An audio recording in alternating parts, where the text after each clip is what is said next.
Picture this. It's 1965, and you're standing at Lyons Dragway in Southern California, watching the staging lanes fill up with the most outrageous collection of machinery ever assembled in one place. The air smells like racing fuel and burnt rubber and something electric that you can't quite name, but that makes the hair on your arms stand up. And the car that everybody came to see, the one people are already calling Daddy Warbucks, is a powder blue Ford Falcon. Not a Galaxy, not a Thunderbolt Fairlane, a Falcon. The little economy car your aunt drove to the grocery store. Except this one has a 427 cubic inch racing engine stuffed under its fiberglass hood with fuel injectors sticking up out of the cowl. And it sounds like the earth is tearing open every single time that throttle opens. The driver is a tall blonde guy from North Georgia with an easy drawl who sells Fords at a dealership in Decatur when he isn't doing this. His name is Phil Bonner, and he has a problem that is actually a genius insight, and he has turned that insight into one of the most successful factory drag campaigns in American history. This is legacy motoring, and I spend way too much time thinking about the forgotten heroes of America's original muscle car wars. If you're someone who loves the raw, unfiltered stories of the drag racing era before corporate sanitization turned everything into a press release, make sure to hit the subscribe button and give this video a thumbs up if this helps you out. Now look, the problem Bonner faced was simple on the surface. The cars he was supposed to beat were bigger, heavier, and powered by engines that were at least as good as his. The Chrysler guys were rolling out with their massive Hemi-powered machines, and they were running numbers that made Ford's accountants sweat through their blazers. But here's the thing. Bonner saw something that most people missed entirely. None of that had to matter if the car he was driving weighed dramatically less than all of them. What happened next across the following 4 years is a story about a Georgia car salesman who exploited an obvious in hindsight loophole in the pure physics of drag racing. About Ford's all-out factory war on Chrysler on every quarter-mile strip in the country. And about how a little blue Falcon and its outlaw altered wheelbase mutation helped give birth to an entirely new class of racing car that still exists today. And then the car disappeared and the man died, and most people outside the hardcore Ford drag community have never heard of either of them. So let's fix that. Before we get into the Falcon itself, we need to understand who Phil Bonner was and how he ended up in Ford's elite drag team in the first place, because that story is actually what makes the rest of it make sense. Bonner was born in Haralson County, Georgia in June of 1933. And he started drag racing in 1954 at Fairburn Dragway near Atlanta, which he believed was the first drag strip in the eastern United States. And when I say he started racing, what I mean is he showed up in the car he drove every day, a Ford with an automatic transmission, and ran it against whoever else showed up. That's how the sport worked back then. You drove your car to the strip, raced it, and drove it home. There were no sponsors, no factory budgets, no purpose-built race cars, just guys with fast street cars trying to settle arguments about whose was faster. Bonner hit Fairburn regularly through 1957, then moved to Yellow River Dragstrip as things professionalized. By day, he sold cars at Alma's Ford in Decatur. By weekend, he raced whatever he could build or buy with his own money. The two parts of his life fed each other in an obvious way. A guy who races cars is going to have a pretty good idea which cars his customers should buy. And a guy who sells Fords is going to have a natural loyalty to the blue oval that goes beyond whatever paycheck Ford eventually starts writing him. That paycheck became a real thing in 1961, when Bonner started running a 390-powered 1961 Ford Starliner at Yellow River for actual prize money, and his results got noticed up in Dearborn. Here's what most people don't realize about how the factory racing programs actually got started. Ford had just made a corporate decision that would reshape American motorsport entirely. In June of 1962, Henry Ford II broke from the Automobile Manufacturers Association's Gentleman's Agreement, an informal pact where the Big Three had agreed not to publicly support racing programs. Ford walked away from that agreement and launched what became known as the Total Performance Program. And suddenly, the company needed drivers who could win in public, on nationally televised strips, against Chrysler's best machinery. Bonner's results at Yellow River made him exactly the kind of guy Ford was looking for. Proven, professional, loyal, and already winning. And then 1964 arrives and the whole game changes again. Ford has developed the Thunderbolt, a purpose-built drag special based on the midsize Fairlane body, built at Dearborn steel tubing, with a 427 dual-quad engine up front and fiberglass body panels and a stripped-out interior and a battery in the trunk and Lexan windows and basically every weight reduction trick they knew how to use. Ford built 100 of these things. Bonner got Thunderbolt number 53. The Thunderbolt was a serious weapon and Bonner drove it seriously. He won races with it. But here's where his thinking starts to diverge from the standard factory playbook, because Bonner is looking at the Thunderbolt, a car built on a 115.5-inch wheelbase Fairlane platform. And then he's looking at the Falcon sitting in the showroom and doing arithmetic. The Falcon shared the same basic engine bay. It could theoretically accept the same 427 FeV8, but the Falcon body was built on a 109.5-inch wheelbase, and it was just plain smaller, shorter, and lighter. And in drag racing, lighter is not just better, it's essentially everything when you're talking about cars running similar power levels. Bonner wasn't the only person thinking this way. Dick Brannon was having the same conversation with Ford brass at roughly the same time. The result is that Ford builds exactly two 427-powered AFX Falcons through Dearborn steel tubing. One for Brannon, one for Bonner. 2 cars out of all the Fords in the world, carrying Ford's biggest engine in the smallest available body. And both of them get painted powder blue and go out to prove a point about what happens when you stop thinking about what looks impressive on a showroom floor and start thinking purely about what the laws of physics reward on a quarter-mile strip. Now, check this out, because the technical side of what Ford did to make these cars work is genuinely interesting, and it explains why the weight advantage they got was as significant as it was.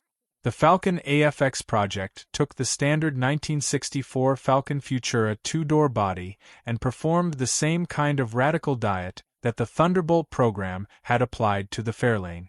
Fiberglass replaced the steel hood, fenders, doors, and trunk lid.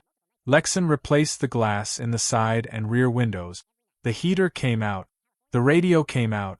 Every piece of insulation and sound deadening got deleted.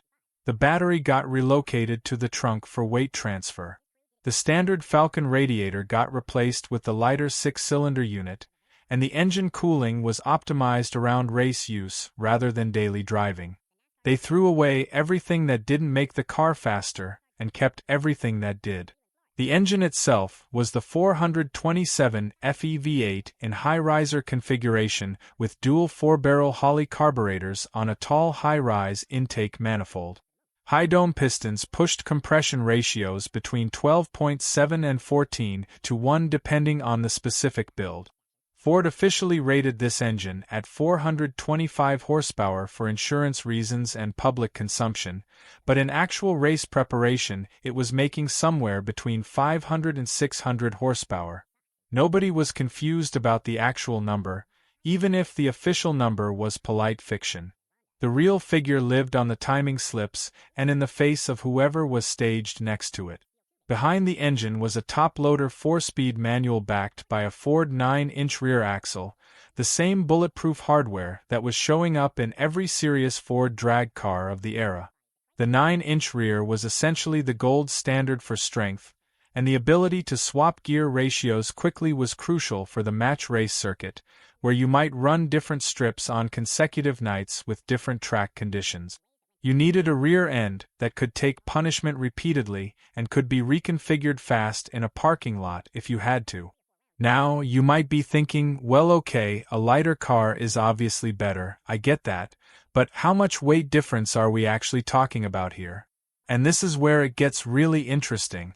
The Thunderbolt that Bonner had been driving weighed roughly 3,230 pounds in race trim, which was already pretty good for a car running that much engine. The Falcon, with all the same deletions applied to a smaller body, was getting down toward 2,200 pounds, or maybe even a little under, depending on which version and which source you trust. The exact weight documentation hasn't surfaced publicly and probably lives in Ford's internal race records if it survives at all, but the range is consistent across multiple sources who were close to the program. You're talking about somewhere between 800 and 1,000 pounds less weight, carrying essentially the same amount of horsepower on a quarter-mile strip. That's enormous. That's not a small advantage you're trying to squeeze out with fine-tuning. That's a fundamental structural advantage that compounds with every other thing you do to the car. That's the difference between running 12s and running 11s. The car at the 1964 NHRA Nationals in Dallas-Fort Worth ran 11.29 seconds at 123.8 miles per hour in the quarter mile. That was genuinely competitive with anything that Chrysler had on the circuit that year, which is saying something because Chrysler was not sending out mediocre machinery. Bonner won Top Stock and Stock Eliminator at that event, then went west and won the Southern California West Coast Nationals at Lions Dragway, and took 2 NHRA Nationals victories total for the 1964 season. From standing start to national-level success in about 12 months of running the Falcon configuration. That kind of rapid rise doesn't happen by accident. It happens when you've identified the correct approach and executed it without compromise. But the thing Bonner is already doing that matters even more than the wins is watching what Chrysler is doing, because Chrysler is about to change the whole sport in a way that will force everyone to either adapt or get left behind. And Bonner's response to what Chrysler does next is what turns a successful factory driver into a genuine innovator. Here's the context, because you can't understand what Bonner built next without understanding the pressure he was responding to. In 1964 and into 1965, Chrysler is running an escalation program that makes the AFX Falcons and Thunderbolts look almost conservative. Their engineers have figured out that you can move the entire front axle and the rear axle of a production car body significantly forward while keeping the roof and the windows in their stock positions. And the result is a car that looks like a normal Plymouth Belvedere or Dodge Coronet from 10 feet away, but actually has the rear wheels way too far forward under the body and the nose stretched weirdly long in front. Look, this sounds like a strange choice until you understand what it accomplishes. Chrysler moved their rear axles forward 15 inches. The front axles went forward 10 inches. The result shifted a massive percentage of the car's weight directly over the rear drive wheels, which meant insane traction at launch, which meant incredible 60-foot times, which meant you could make power at the rear wheels actually translate into forward motion instead of tire smoke.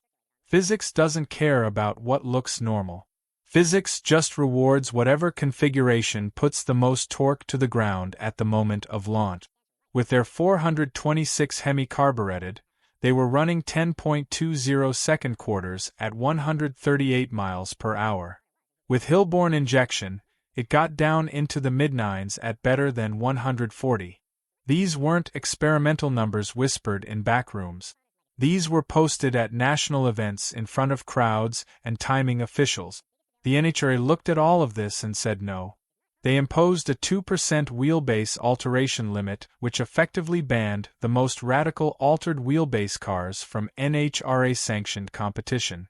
The NHRA was more permissive, and the match race circuit, which operated completely outside any sanctioning body's authority, welcomed everything, because the fans wanted to see the fastest machines that existed and promoters were happy to give them what they wanted. Bonner saw what Chrysler was doing and made a decision. He was going to build a car that could run with the AWB Mopars on the match race circuit. But he wasn't going to wait for Ford to build it for him. He was going to build it himself, with his own hands and his own money and his own instincts about what the car needed to be. This is where the actual Daddy Warbucks car, the one that people remember, the one that became the legend, comes into the story properly. The altered wheelbase Falcon that Bonner built for 1965 wasn't a Dearborn steel tubing car. This was Bonner's own project, built on his own initiative, driven by his own read of where the match race circuit was heading and what it would take to win there consistently. He took a 1965 Falcon body and relocated the front axle forward about an inch and the rear axle forward about 3.5 inches. Not as radical as what Chrysler had done on their AWB cars, but significant enough to noticeably change the weight distribution and traction characteristics at launch in a way that the timing slips would confirm immediately. Then, instead of keeping the dual 4-barrel Holley carburetor setup from the factory AFX car, he went to Dearborn stack fuel injection. The Dearborn system was a mechanical fuel injection setup that delivered fuel directly into each intake runner above the valve, and it had sharper throttle response than carburetors and could flow more fuel at high RPM. It was a common choice on the match race circuit in this era because it made more power where it mattered most, right at the top of the rev range where the car spent most of its elapsed time, and it looked spectacular. Those injection stacks sticking up out of the cowl were unmistakable from the grandstands and from the competition's starting line perspective. The visual statement it made was almost as important as the performance statement, because match racing ran on reputation and the crowd's expectation of something extraordinary. Body panels were fiberglass, windows were Lexan. Everything that could come out came out, and the car went out on the match circuit painted powder blue with Daddy Warbucks lettered across the side, and it immediately became one of the fastest and most recognizable machines running anywhere in the country. Here's what most people don't realize about how significant that was in context. The match race circuit in 1965 was not a secondary tier of competition. The best drivers, the fastest cars, and the biggest crowd draws all ran the match race circuit as their primary economic engine. The national meets were for trophies and factory bragging right. The match races were where you actually got paid. Eyewitness accounts from this period are something else entirely. Fans who saw the Falcon launch described all 4 wheels coming off the ground at the hit and then 3 wheels on the 1-2 shift, the car hopping forward under power in a way that looked genuinely frightening from the guardrail. One fan from Dover wrote about watching it decades later with the kind of clarity that only comes from seeing something that genuinely shocked your nervous system. All 4 wheels off the ground when he launched. 3 wheels on the 1-2 shift. My dad called it the leapfrog. A California observer who watched Bonner come west to race called him a real Ken Rattler when he came out west to do battle with the big shots at Lyons, Fremont, Irwindale, and Fontana. The powder blue paint and the California crowd's affection gave Bonner a new nickname out west. They called him the Georgia Peach, which is pretty good for a guy from Haralson County who started out racing his daily driver on a dirt strip near Atlanta. The nickname stuck partly because of the car's color and partly because of Bonner's easy personality in an era when a lot of factory drivers wore their intensity like a warning sign. He had a way of being relaxed and dangerous at the same time that crowds responded to instinctively. Now, the genius of what Bonner figured out for 1965 goes beyond just building one fast car. He ran 2 cars simultaneously and exploited the gap between what sanctioning bodies required and what the match race market would pay for. This dual car strategy is something that sounds obvious in retrospect, but that almost nobody else was executing with the same discipline and consistency that Bonner managed. For NHRA and NHRA national events where rules required relatively stock-appearing cars with limited modification, Bonner ran his 1965 Ford Mustang AFX. And this Mustang was itself a serious piece of equipment that deserves more attention than it usually gets.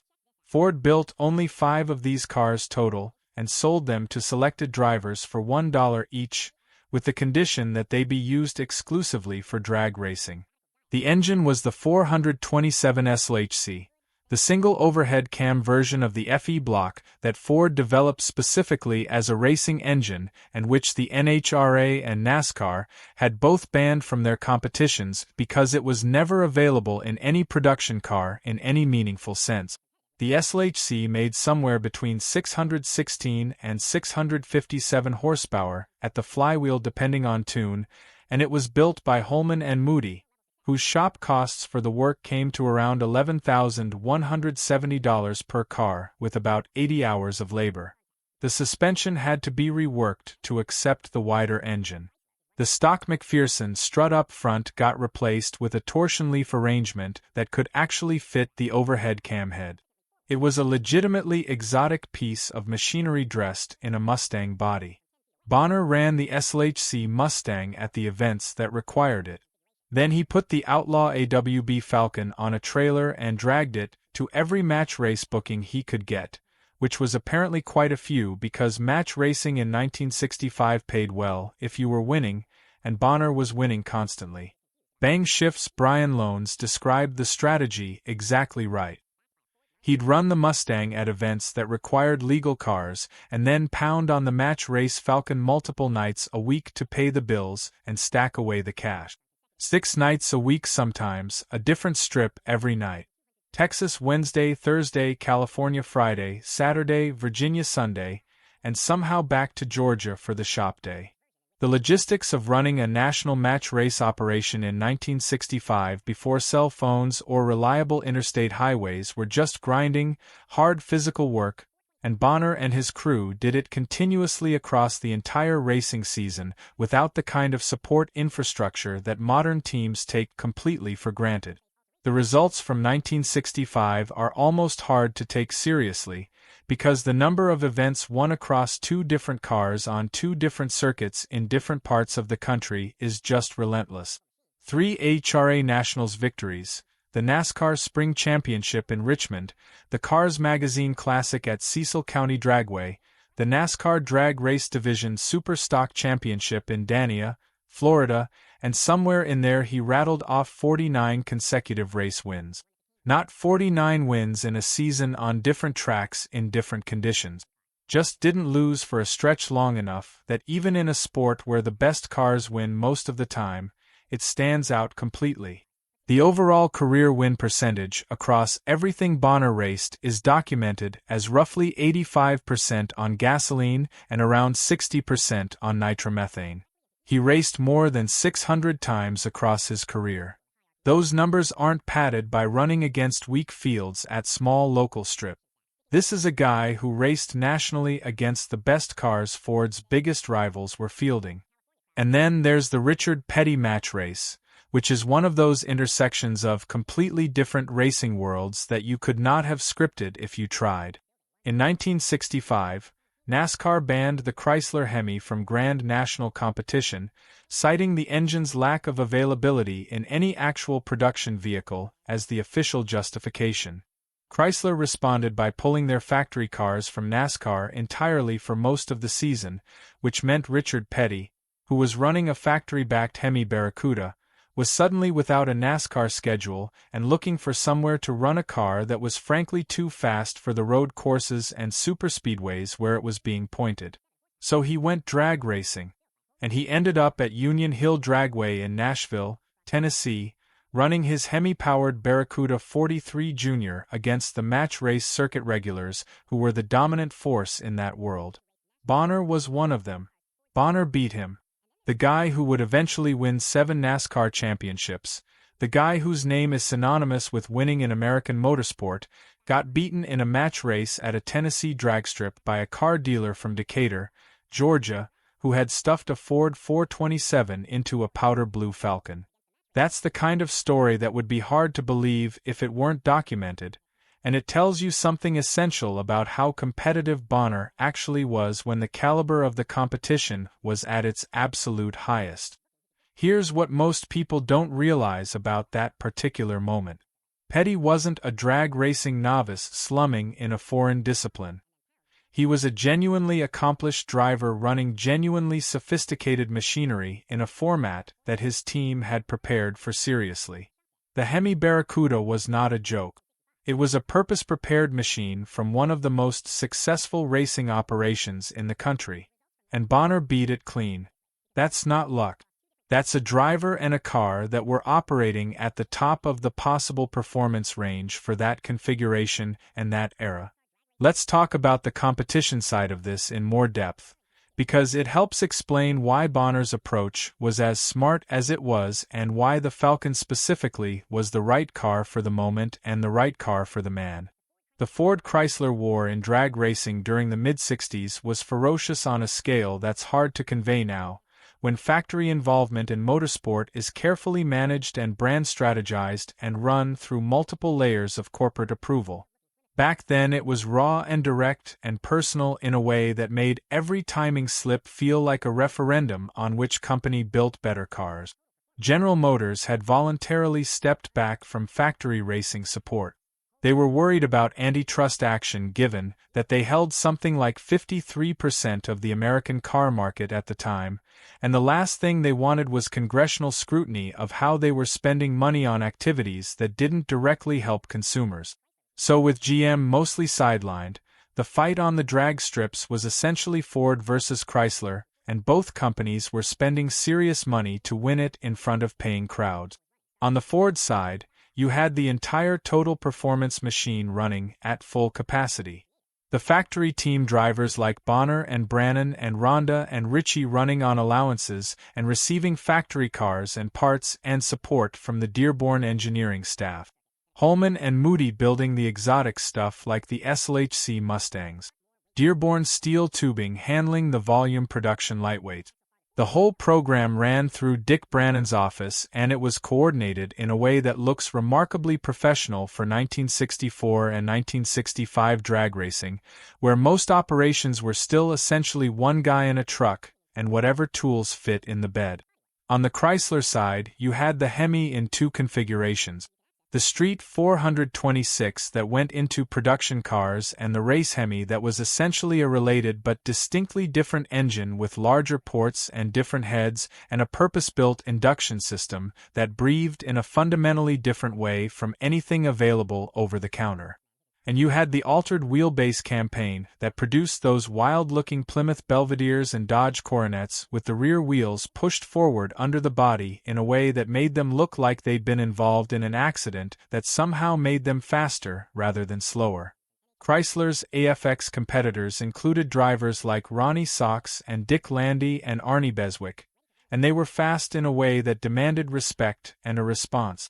What made Bonner's Falcon so effective against this competition comes down to that fundamental physics advantage again, but applied with more sophistication than just choosing a lighter body. Chrysler's AWB cars were performing the same weight transfer trick that Bonner's Falcon performed, but they were doing it on heavier platforms. The Plymouth Belvedere and Dodge Coronet bodies that Chrysler was using were bigger and heavier than the Falcon even after radical lightning. So Bonner had the weight transfer engineering, and he had the lighter base car. And those two advantages compounding on each other gave him a legitimate edge even against cars with comparable power outputs and equivalent preparation quality. The other thing working in his favor was the match race format itself, and this is a strategic insight that most people miss entirely when they look back at this era. A national meet is a single elimination tournament where you might make 3 or 4 rounds in a day if you're winning. The match race circuit was 6 bookings a week, and every one of them counted separately and paid separately. A car that was durable and consistent across high repetition was more valuable on that circuit than a car that was peak-tuned for maximum performance but fragile under repeated use. Bonner built his program around going fast enough to win reliably rather than going fast enough to set records and then breaking. That's a subtle distinction, but it's precisely why the 49 consecutive wins was possible. You can't win 49 races in a row if your car is constantly on the trailer with something broken. Now, somewhere in 1965 and 1966, the cars that Bonner was running started to look noticeably different from stock Falcons and Mustangs in ways that went beyond just the obvious modifications under the hood and the lightweight body panels. The noses got longer, the bodywork got more creative, The chassis started moving away from modified stock structure toward tube frame construction that used the original body more as a reference shape than as a structural component. And this was happening across the whole class, not just in Bonner's program.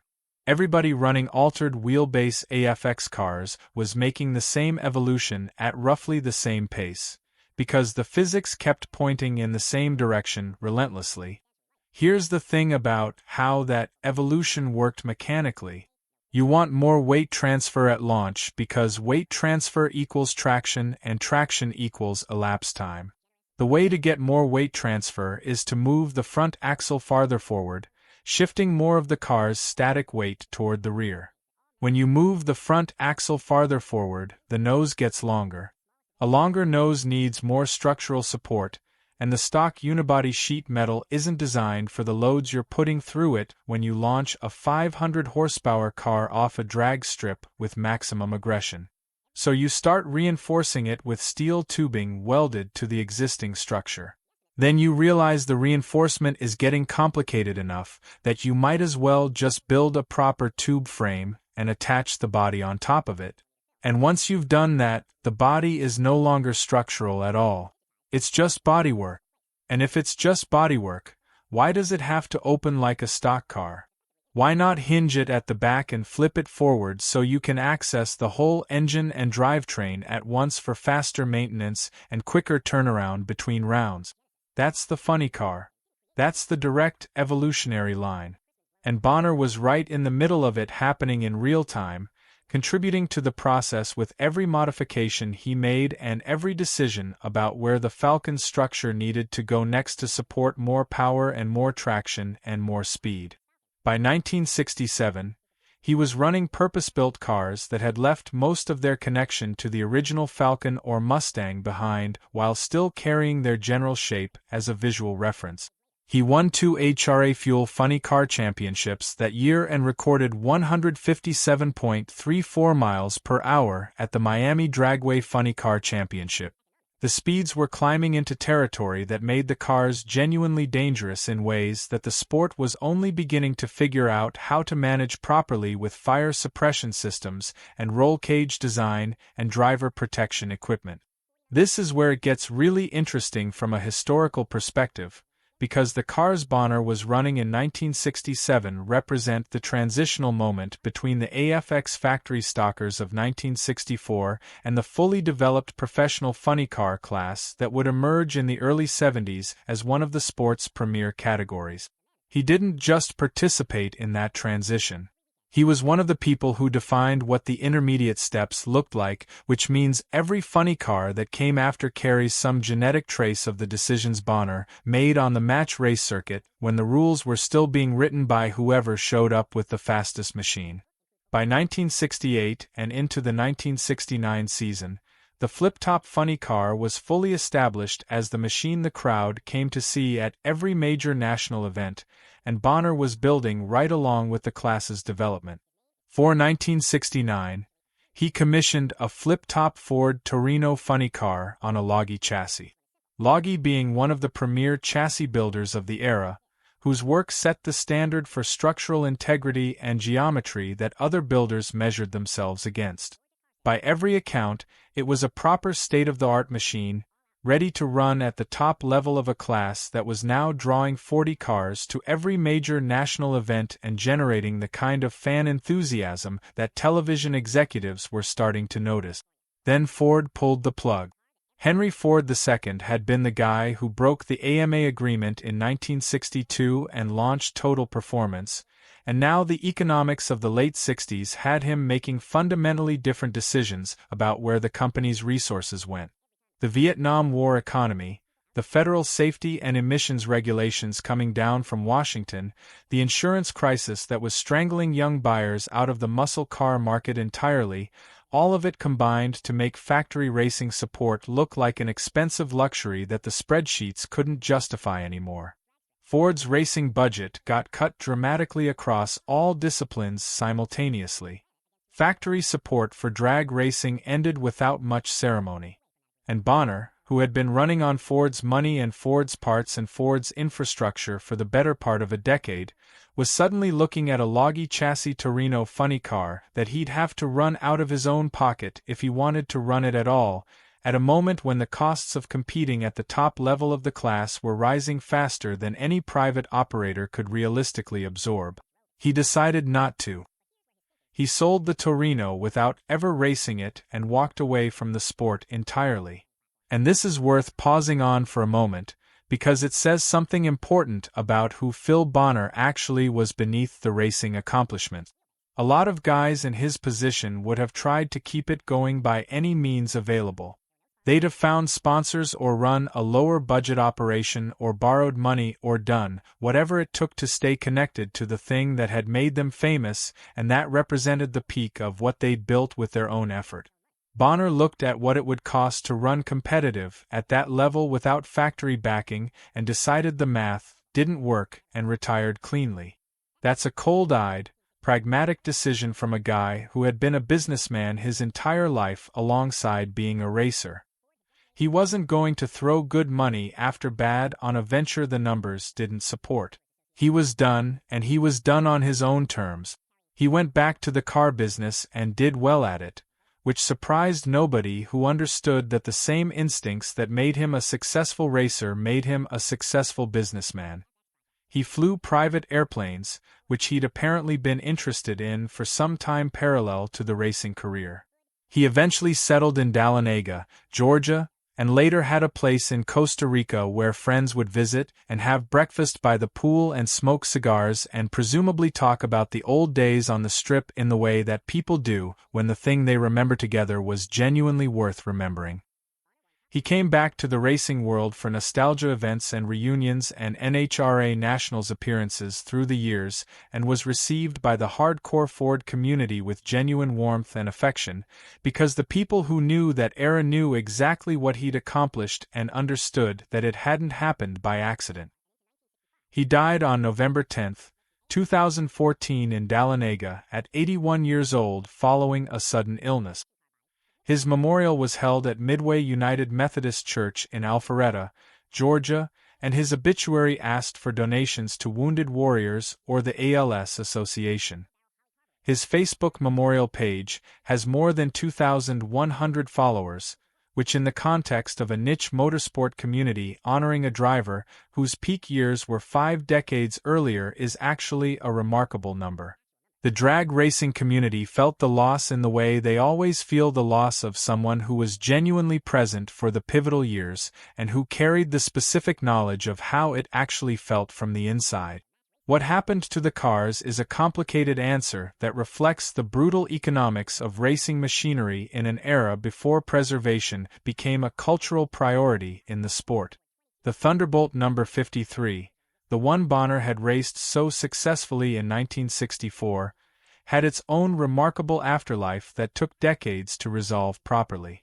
After the 1964 season, Bonner's crew member Gene Wilson took the car and renamed it the Prodigal and kept racing it through the transition years. Then it ended up in the possession of an engine builder named Hal Reed, who held on to it for over 30 years and refused to sell it to basically anybody, including at one point Bonner himself, who presumably had a stronger claim to the car's sentimental value than anyone else alive. That's a strange kind of devotion, keeping the car away from its original driver. But it preserved the car in a way that allowed it to eventually be found and restored properly rather than being parted out or rebodied into something unrecognizable. Old Cars Weekly covered the barn-find discovery and the restoration that followed, and Ford Performance itself put out a feature on the completed project. The car went from decades in storage to a show-quality restoration in about 10 months, which is pretty remarkable when you consider the scope of what had to be sourced and verified and rebuilt to period-correct specification. The restored Thunderbolt 53 is now one of the better documented surviving examples of what Ford's factory drag program actually looked like in its operational state, with provenance that connects it directly to one of the program's most successful drivers. The Falcon is a different and more painful story. The original Daddy Warbucks AWB Falcon, The actual car that Bonner built himself and ran on the match race circuit and launched all four wheels off the ground at strips from California to the Carolinas, is believed to be lost. At some point, Bonner and an associate named Cagle made an effort to find the car, presumably driven by the same impulse that motivates anyone to try to reconnect with the physical object that represented their best work. And when the search came up empty, they built a replica, which is documented in the Morris book, but where the details about when exactly the car went missing and who had it last and what ultimately happened to it haven't surfaced in any publicly accessible source that researchers have been able to find. It's possible the car was rebodied as the funny car evolution made the original Falcon shell obsolete and the progression of the class demanded something more purpose-built and structurally different. It's possible it was crashed and scrapped in the aggressive environment of the match race circuit where cars absorbed tremendous punishment on a compressed schedule. It's possible it's in somebody's barn right now with 40 years of dust on it and nobody connected to it knows what it actually is or was. That last scenario happens more often than you'd expect in this specific world. The Thunderbolt sat hidden for decades, but there's no indication the Falcon survived in any form that's been located. And the most likely explanation is that it was consumed by the rapid evolution of the very class it helped create, which is quietly appropriate in a way that a scriptwriter would be criticized for inventing, but history apparently doesn't mind delivering. Now, you might be thinking, look, this is all great history, but are there any gaps in what we actually know here? And yes, absolutely. And being honest about that matters more than papering over uncertainty with confident-sounding claims that can't be sourced. The origin of the Daddy Warbucks name is not documented anywhere publicly in any source that has been digitized or archived in a searchable form. The obvious assumption is that it's borrowed from the wealthy benefactor character in the Little Orphan Annie comic strip, a rich, generous, powerful figure whose money made things possible for those around him. Whether it referred to Bonner's match race earnings, or was a joke about the Ford factory budget, or was suggested by someone in the crew with a specific meaning in mind, Bonner never explained publicly in any surviving interview. It might be in the Morris book in a quote that just hasn't circulated online. But based on what's available in the public record, the name's specific origin is genuinely not established. The exact weight of the Falcon in race trim is similarly undocumented in sources accessible to outside researchers. We know the Thunderbolt Fairlane weighed around 3,230 pounds, and we know the Falcon body was substantially lighter, but nobody has published a weight slip or a factory document showing the actual certified race weight of the AFX Falcon. The estimates from various sources are consistent enough that the general picture is reliable, but the specific figure exists in a range rather than at a single confirmed point. And there's almost no filmed footage of the car in action that's been digitized and made publicly available in any indexed form. Given the era, there's probably 8mm and 16mm film in somebody's basement somewhere, because match races in the mid-60s were popular events and plenty of fans brought cameras to the spectacle. But if it's been digitized, it's not findable through any easily searchable platform. The visual record that exists is photographs, some of them excellent, but the moving image record of that powder blue Falcon launching off the line is effectively inaccessible to most people who would want to see it. So let's land on what this all means and why it belongs in the conversation about this era of the sport, and why Phil Bonner specifically deserves to be remembered alongside the names that everyone in American motorsport knows automatically. His legacy sits at the intersection of three things that all matter independently and that compound into something larger when you consider them together. The first is the lightweight philosophy itself. The insight that putting the biggest available engine in the smallest available body is the correct approach to drag racing is not complicated in the abstract. But executing it at a national level in the early 60s when Ford was still figuring out what the factory program was supposed to look like required someone to push for it with results that proved the concept rather than just arguing for it in meetings.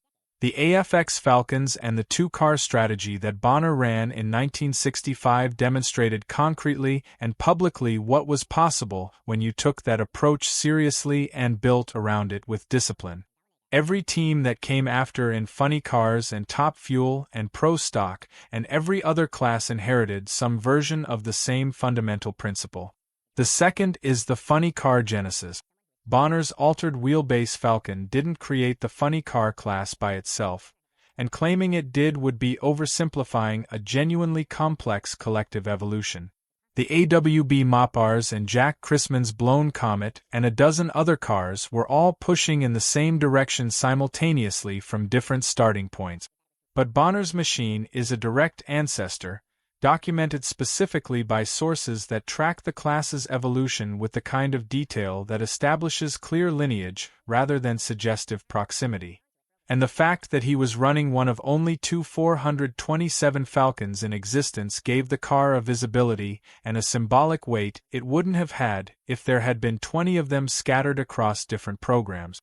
When fans and competitors looked for examples of what the AFX class was becoming, the Daddy Warbucks Falcon was one of the cars they pointed at as a reference for where it was all heading. The third is the business model. Running a dual-car strategy that divided legal circuit events from match race outlaws and made money on both channels while maintaining relationships with the factory and with private promoters simultaneously was genuinely sophisticated for its era. Bonner wasn't just a fast driver who showed up and went. He was a racing entrepreneur who understood the economics of the sport well enough to build a program that worked financially on top of working technically. A guy who sells cars for a living and races on weekends sees the commercial logic of motorsport more clearly than someone who just wants to go fast and figures the money will sort itself out somehow. That perspective made him better at the business of being Phil Bonner than most of his competitors were at the business of being themselves, and it's why his career lasted as long as it did at the level it did.